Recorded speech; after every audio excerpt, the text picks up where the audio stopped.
Buenos días, buenas tardes y buenas noches, querido público de YouTube. Mi nombre es Milton Leonardo Banto Pérez y hoy junto con mis compañeros les hablaremos acerca del miembro superior, específicamente de lo que respecta a brazo. Sin más, empecemos. Bien, como primer punto veremos la anatomía superficial del brazo. El miembro superior, como sabemos, se divide en hombro, brazo, antebrazo y mano. El brazo viene a ser el primer segmento del miembro superior libre, es decir, es la parte más móvil del miembro superior que es independiente al tronco. Asimismo, es la porción más larga del miembro superior y se encuentra situada entre la articulación del hombro y la articulación del codo. En el brazo encontramos una fascia que se sitúa en la profundidad a la piel y al tejido subcutáneo. Superiormente se continúa con la fascia deltoidea, pectoral, axilar e infraespinosa, e inferiormente se inserta en los epicóndilos del húmero y el olecranon de la ulna, y así se continúa con la fascia del antebrazo. Además, posee dos tabiques intermusculares, uno medial y uno lateral, que se extienden desde la cara profunda de la fascia del brazo hasta la parte central del cuerpo y las crestas supracondilias medial y lateral del húmero. Estos tabiques dividen al brazo en un compartimiento facial anterior, que va a ser flexor, y uno posterior, que va a ser extensor, cada uno de los cuales contiene músculos que desempeñan funciones similares y comparten inervación. Ahora veremos la osteología del brazo. Bueno, observamos la osteología general del miembro superior, percatándonos que el único hueso que compone el brazo es el húmero. Aislando al húmero, tenemos que este posee una diáfisis y dos epífisis, una proximal, que se articula con la cavidad glenoidea, y una distal, que se articula con los huesos del antebrazo, lo que es el húmero y el radio. El húmero posee un borde anterior, un borde medial y un borde lateral. Además, las superficies que posee este son una superficie anterolateral, una superficie anteromedial y una superficie posterior. Ahora, respecto a sus partes, tenemos que en su epífisis proximal posee una cabeza articular e inferior a esta encontramos los tubérculos. Encontramos el tubérculo mayor, conocido como troquíter, y el tubérculo menor, también llamado troquín. Entre estos tubérculos y la cabeza encontramos el cuello anatómico. Entre ambos tubérculos tenemos al surco intertubercular o corredera bicipital, donde pasarán estructuras como el tendón de la cabeza larga del músculo bíceps, que ya se les hablará de él más adelante. Inferior a los tubérculos tenemos al cuello quirúrgico. Es una de las zonas más frecuentes de fractura de brazo. Esta región es importante a tener en cuenta, puesto que la arteria circunfleja humeral posterior y el nervio axilar llegan a la región deltoidea por este nivel. Una fractura podría provocar la lesión tanto de la arteria como del nervio anteriormente mencionados. Continuando, tenemos que la parte lateral de la corredera bicipital se prolonga hacia inferior hasta la superficie lateral en el punto medio de la diáfisis del húmero, uniéndose con la tuberosidad deltoidea, una rugosidad con forma de V donde se inserta el músculo deltoides. En la zona media de la superficie posterior y la zona anterolateral encontramos al surco radial, que desciende diagonalmente, y las estructuras que pasan por este surco son el nervio radial y la arteria braquial profunda. Ahora, con la diáfisis distal tenemos que el hueso se aplana y forma en sus bordes una cresta supracondilia lateral, conocida como epicóndilo, y una cresta supracondilia medial, conocida como epitróclea. Inferior en la cabeza articular tenemos al epicóndilo, que se divide en cabeza y tróclea, las cuales se articulan con el radio y el cúbito respectivamente. Ahora veremos los orígenes e inserciones de los músculos en el húmero. En su parte anterior, en las caras anterolateral y anteromedial, tenemos que de proximal a distal, en el tubérculo mayor se insertarán los músculos supra e infraespinoso, además del redondo mayor, y en el tubérculo menor se insertará el músculo subescapular. En la corredera bicipital, aparte de que cruce el tendón de la cabeza larga del bíceps, tenemos que en su labio lateral se insertará el músculo pectoral mayor, en su suelo el músculo dorsal ancho y en su labio medial el músculo redondo mayor. Inferior a esto se insertará el músculo deltoides en la tuberosidad deltoidea. Hacia inferior tenemos el origen del músculo braquial, y en la parte superior, a medial de este, encontramos la inserción del músculo coracobraquial. Hacia distal tenemos la inserción de los músculos flexores radiales y del pronado redondo en el epicondilo medial. En la vista posterior tenemos la inserción del músculo tríceps en toda la cara posterior de la diáfisis. Y en la epífisis distal tenemos la inserción de los músculos extensores y del supinador en el epicóndilo lateral. Seguimos con la ponencia, mis estudiosos de la anatomía, con los músculos del brazo, ¿no?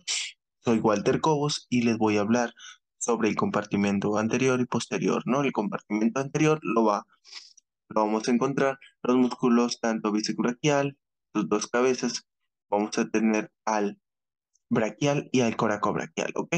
Vamos a tener en el compartimento posterior solamente al tríceps braquial, ¿ok? Al tríceps braquial. Vamos a tener al bíceps braquial un origen, ¿no? En el vértice del proceso coracoide, su cabeza corta, vemos aquí, ¿no? Y la cabeza larga en el tubérculo supraglenoideo, ¿no?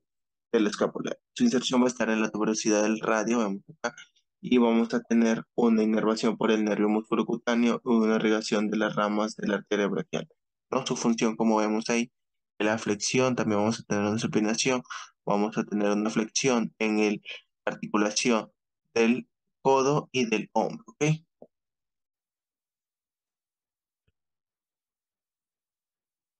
Vemos su cuadro de resumen. Y bueno, vamos a tener al músculo braquial, ¿no? El músculo braquial, su origen va a estar distal de la superficie anterior del húmero, ¿no? Vamos a tener casi por la diáfisis y se va a insertar en el proceso coronoides del cúbito, ¿no? Vamos aquí en el proceso coronoides. Va a tener una inervación por el nervio músculo cutáneo, tanto que sea anterior, ¿no? Y también por el nervio radial. La irrigación va a estar dada por la arteria braquial. Y bueno, vamos a tener una irrigación también por la anastomosis arterial, ¿no? Del codo. Su función va a estar dada por la flexión fuerte, va a ser un flexor fuerte el que va a tener la mayor capacidad de flexión del antebrazo sobre el brazo, ¿ok? Vamos a ver su cuadro de resumen. Ahora veremos el coracobraquial. El coracobraquial, su origen va a ser en el proceso coracoides de la escápula, vemos aquí el proceso coracoides, y vamos a tener una inserción en la cara anteromedial del húmero, ¿no? Vamos a tener casi diáfisis del húmero. Vamos a tener una función que es la flexión y aducción del brazo, ¿no? Flexión y aducción del brazo, vemos una pequeña flexión. Inervación por el nervio músculo cutáneo y una irrigación va a estar dada por las ramas musculares de la arteria braquial. Ok, seguimos. Su cuadro de resumen. Ahora vamos a ver el tríceps braquial con sus tres cabezas. La cabeza larga, la acá, va a estar dado en el tubérculo infraglenoideo de la escápula, la cabeza medial en la cara posterior del húmero, acá, y bueno, la cabeza lateral en la cara posterior del húmero, pero por encima del surco radial, ¿no? El otro va a estar bajo el surco para el nervio radial. Ok, vamos a tener una inserción en el olecrano, ¿no? Del cúbito y en fascia del antebrazo. Su acción va a ser la extensión del brazo, ¿no? En la extensión del antebrazo sobre el brazo. Vamos a tener también una extensión y aducción del brazo, ¿no? Tanto por su cabeza larga, vemos aquí, ¿no? Una aducción, una inervación va a estar dado por el nervio radial, ¿no? La parte posterior, nervio radial. Eso sería todo. Continuando con la temática, voy a hablarles sobre la arteria y vena axilar. La arteria axilar irriga las paredes de la axila y las regiones cercanas y continúa para convertirse en la principal fuente de irrigación de las zonas más distales de la extremidad superior. La arteria axilar se inicia en el borde lateral de la primera costilla como continuación de la arteria subclavia y termina en el borde inferior del redondo mayor, para posteriormente convertirse en la arteria braquial. La arteria axilar presenta tres porciones. La primera porción va a originar la rama de la arteria torácica superior. La segunda porción, la arteria toracoacromial, y la torácica lateral. Y la tercera origina la arteria subescapular con las dos arterias circunfleja humeral anterior y circunfleja humeral posterior. Ahora, la arteria torácica superior se encarga de irrigar al músculo subclavio, a los músculos del primer y segundo espacio intercostal, a las digitaciones superiores del serrato anterior y a los músculos pectorales que lo recubren, aparte de anastomosarse con las arterias intercostales o la torácica interna. La arteria toracoacromial se divide en cuatro ramas: la deltoidea, acromial, pectoral y clavicular. La arteria torácica lateral tiene un origen variable, puede originarse de la segunda rama de la segunda porción o puede originarse de las arterias toracoacromial, la supraescapular o subescapular. Esta va a irrigar a los músculos serratos anteriores, intercostales, nódulos linfáticos axilares y también la cara lateral de la mama. La arteria subescapular va a originar dos ramas, la circunfleja de la escápula y la toracodorsal. La circunfleja de la escápula es una rama mayor y va a irrigar a los músculos del dorso de la escápula y también va a anastomosarse en torno a la escápula. La arteria toracodorsal va a irrigar al dorsal ancho y va a anastomosarse alrededor de la escápula. Las arterias circunfleja humeral anterior es la menor y va a dar origen a una rama ascendente que irriga el hombro, mientras que la posterior es una rama mayor y va a irrigar a la articulación del hombro, también va a acompañar al nervio axilar dentro del espacio cuadrangular.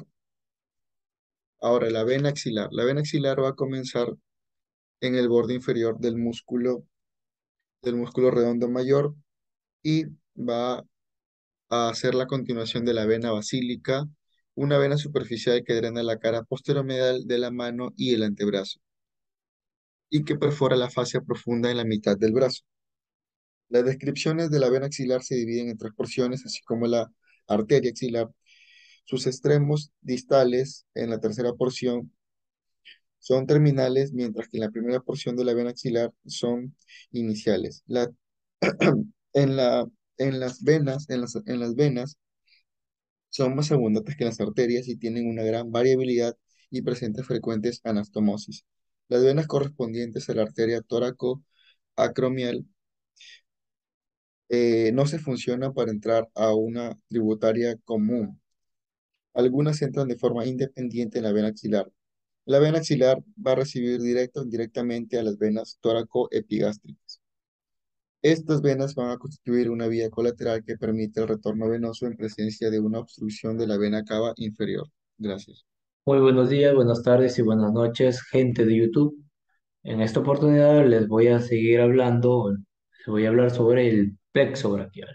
¿Sí? Mi nombre es Sebastián Humberto Hidrogo Becerra y continúo.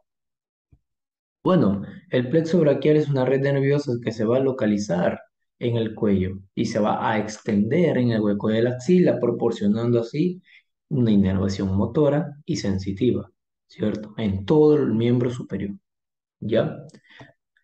Gracias a ello, pues el plexo braquial se da gracias a las uniones cervicales, que son las cuatro primeras, C5 a C8, y las torácicas, el T1, ¿sí? De estas raíces, pues van a salir las siguientes partes, que son el los troncos, divisiones, fascículos, ramas terminales o colaterales, ¿ya? Y de las raíces, pues vamos a tener el nervio escapular, saliendo el nervio escapular, y también el torácico largo, ¿ya? Y pues de estas raíces vamos a hallar los troncos, que tenemos el tronco superior, medio e inferior. El tronco superior es gracias a el C5 y C6, la raíz es C5 y C6, el medio C7 y el inferior el T1, T8 y T1. ¿Sí? Y de estos troncos van a sobresalir pues, los nervios supraescapular, ¿sí? y el nervio subclavio del tronco superior. Del tronco superior vamos a ver divisiones anteriores y posteriores que van a aparecer en el borde externo de la primera costilla por detrás del tercio medio clavicular, ¿sí? Y de estas divisiones se van a unir, se van a unir para formar fascículos. El fascículo, pues vamos a tener el fascículo lateral que se va a dar gracias a los troncos superior y medio, ¿sí? Ve la unión de estos, el posterior de los tres y el medio el medio, pues va a ser del tronco inferior, va a ser la continuación del tronco inferior. ¿Ya? De estos, pues van a sobresalir los nervios, el nervio pectoral lateral, que es este, ¿sí? También tenemos en los fascículos, en el fascículo posterior, vamos a tener pues a los nervios subescapulares superior e inferior y el del medio va a ser el tóraco dorsal. Abajo en el fascículo medial, pues tenemos el pectoral medial del brazo y del antebrazo, ¿sí? Y el pectoral medial normal. Perdón, el nervio cutáneo medial del brazo y del antebrazo y el pectoral medial, ¿ya? Y de esto pues vamos a tener ramas terminales y ramas colaterales, cuáles van a ser los nervios musculocutáneo, que es este, el nervio axilar, el nervio radial, el mediano y el cubital. Sí, aquí están los ramos colaterales, los ya mencionados, todo lo de los fascículos se van a encontrar en esta parte y los ramos terminales pues los últimos. ¿Sí? Muchas gracias.